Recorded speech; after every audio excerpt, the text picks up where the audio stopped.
নমস্কার দর্শক বন্ধুরা, অমৃতা রান্নাবান্না চ্যানেলে আপনাদের স্বাগত জানাই।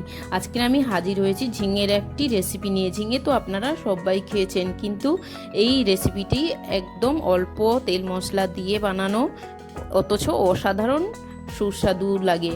তো ঝিঙেটা নিয়েছি, 3টে মাত্র ঝিঙে নিয়েছি। ঝিঙের 2 সাইড কেটে শিরাগুলোকে কেটে নেব প্রথমেই, তারপরে ঝিঙাটা খুব সুন্দরভাবে খোসাটা ছাড়িয়ে নেব। খোসা ছাড়ানোর পরেই ঝিঙেটাকে ধুইয়ে তারপরে টুকরো টুকরো করে কেটে নেব। আর বন্ধুরা, রান্নার আগেই বলি, তো অমৃতার রান্নাবান্না চ্যানেলটি যদি আপনাদের সাবস্ক্রাইব করা না থাকে, অবশ্যই চ্যানেলটি সাবস্ক্রাইব করার অনুরোধ রইল। তো বন্ধুরা, অবশ্যই তরকারিটা ভালো লাগবে, রুটি, পরোটা বা গরম ভাতে আপনারা খেতে পারেন। তো এখন আমি নিয়ে নিয়েছি একটা মাঝারি সাইজের আলু, সেটাও আমি টুকরো টুকরো করে কেটে নিয়েছি। খুব বড় করছি না, মাঝারি সাইজের আলু নিয়েছি এবং ছোট ছোট করে কেটেও নিয়েছি। তো বন্ধুরা, এখন কড়াইটা আমার গরম হয়েছে। তো কড়াইতে আমি দিয়ে দিচ্ছি সরিষার তেল। সরিষার তেলটাও গরম হয়ে গেছে। বন্ধুরা, সরিষার তেলে অবশ্যই রান্নার চেষ্টা করবেন, তাহলে তরকারির টেস্টটা ভালো আসে। আর নিয়ে নিয়েছি একটি ছোট সাইজের পেঁয়াজ। পেঁয়াজটা আমি খুব ভালোভাবে ভেজে নিচ্ছি, একদম লো ফ্লেমে, তার কারণ তেলটা আমি অল্প দিয়েছি তাই। আর দিয়ে দিয়েছি টমেটোটাও ভালোভাবে ভাজা ভাজা হয়ে গেলে দিয়ে দিচ্ছি শুকনো খোলায় ভেজে রাখা জিরে। শুকনো খোলায় ভেজে রেখেছিলাম, তাই আমি তেলে দিলাম না, জিরেটা দিলে পুড়ে যেত। জিরেটা এই পর্যায়ে দিলেই বেশি টেস্ট হয় এই তরকারিতে। তাই এখন ভালোভাবে ভেজে নিচ্ছি জিরে, টমেটো আর পেঁয়াজটা একই সঙ্গে। আর টমেটোর জলেই আরও ভালোভাবে এইটা ভাজা ভাজা হয়ে যাচ্ছে, আর আমাকে জল বা তেল কিছুই অ্যাড করতে হচ্ছে না। আর এই পর্যায়ে দিয়ে দেব ঝিঙে আর আলুটা। ঝিঙে আর আলুটাও খুব ভালোভাবে নেড়ে চেড়ে মিশিয়ে নেব এই মশলার সঙ্গেই। আর আলু আর ঝিঙেটাও মজে যাবে আমার একটু ঢাকিয়ে ভালোভাবে বারবার নেড়ে চেড়ে দিলেই। এই তরকারির মধ্যে আমি কোনোভাবে জল অ্যাড করব না। তো এই সময় আমি গুঁড়ো মশলাটা অ্যাড করে দিচ্ছি, আর দিয়ে দিচ্ছি আমি লবণ আর হলুদ গুঁড়ো।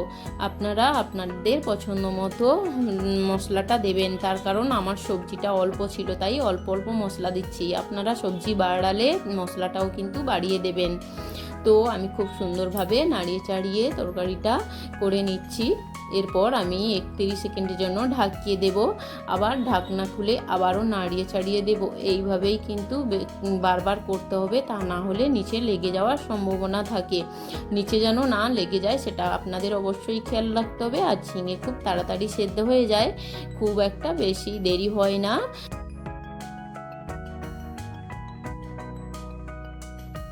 তো 30 সেকেন্ড পরে দেখুন আমার ঝিঙে আর আলুর মধ্যে কত জল বেরিয়েছে। আমি কিন্তু আলাদা করে কোনো জল অ্যাড করিনি। তো ওই জলের সঙ্গেই ওই জলেই আমার তরকারিটা রান্না হয়ে যাবে, আর আলাদা করে কোনো রকম জল অ্যাড করতে হবে না। তো দেখুন কত সুন্দর হয়েছে তরকারিটা। আবারও 30 সেকেন্ড আমি ঢাকিয়ে দিয়েছিলাম। 30 সেকেন্ড পরে দেখছি খুব সুন্দরভাবে আমার জলটা টেনে নিয়েছে, আর তরকারির কালারটাও চেঞ্জ হয়ে গেছে, খুব সুন্দর হয়েছে। তো নেড়ে চেড়ে আমি এই পর্যায়ে অ্যাড করে দেব পোস্তটা। এই পর্যায়ে অ্যাড করে দিতে হবে, তার কারণ পোস্তটা আগে দেওয়া যাবে না, আগে থেকেই যেহেতু নরম হয়ে আছে ভেজানো অবস্থায়, তো সেই জন্য এখন দিয়ে দিলেই পোস্তটা বেশ ভালো টেস্ট হয়। আর পোস্তটা আগে ভাজার কোনো দরকার নেই, কাঁচা পোস্তটাই দেবেন, এইভাবেই দিলে বেশি টেস্ট হয় এই তরকারিটার। তো বন্ধুরা, তরকারিটা এখন আমার প্রায় রেডি। তো 30 সেকেন্ড ঢাকিয়ে দেব পোস্তটা সেদ্ধ হওয়ার জন্য। তো নেড়ে চেড়ে এখন একটু ঢাকিয়ে দেব, তারপর 30 সেকেন্ড পরে ঢাকনা খুলে আপনাদের দেখাচ্ছি কত সুন্দর হয়েছে তরকারিটা। দারুণ সুন্দর দেখতে লাগবে তরকারিটা, আর এত সুন্দর টেস্ট হয়, না খেলে বুঝতে পারবেন না যে তরকারিটা সত্যি এত সুন্দর, এত অল্প খরচে, এত অল্প তেল মশলাতেও হওয়া সম্ভব কিনা। তো বন্ধুরা, আমার রেসিপিটা যদি আপনাদের ভালো লাগে অবশ্যই লাইক কমেন্ট করবেন এবং কমেন্টে জানাবেন কেমন হয়েছে রেসিপিটা। একবার রান্না করে খেয়ে আমাকে জানাবেন। তো বন্ধুরা, সাবস্ক্রাইব করে রাখবেন অমৃতা রান্নাবান্না চ্যানেলটি। দেখা হচ্ছে পরের অন্য কোনো ভিডিওতে। তো কোন ভিডিও চান আমার কাছ থেকে অবশ্যই সেটাও কমেন্টে জানাবেন, আমি সেই ভিডিওটাই আনার চেষ্টা করব। ভালো থাকবেন, সুস্থ